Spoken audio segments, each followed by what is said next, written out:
আল্লাহ পাক আজকে আপনাকে হয়তো 1 কোটি টাকা দিয়েছেন, কালকে আল্লাহ না করুক 1000 টাকার জন্য মানুষের কাছে হাত পাততে বাধ্য করতে পারেন আল্লাহ পাক। এমনও কিন্তু দিন আসতে পারে, দিন সবার সবসময় সমান থাকে না।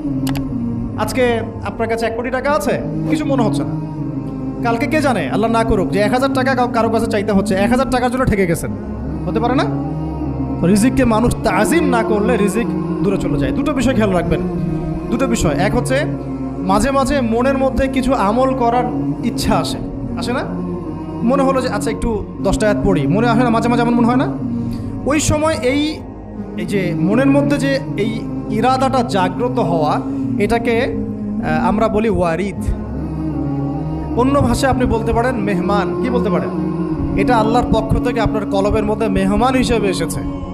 এখন আপনি যদি আমলটা করেন, সেই মেহমান বারবার আপনার কলবে আসবে। যদি আপনি ওই সময় আমলটা না করেন, মেহমান চলে যাবে, মেহমান অসম্মানিত হলে পরে আর আসবে না।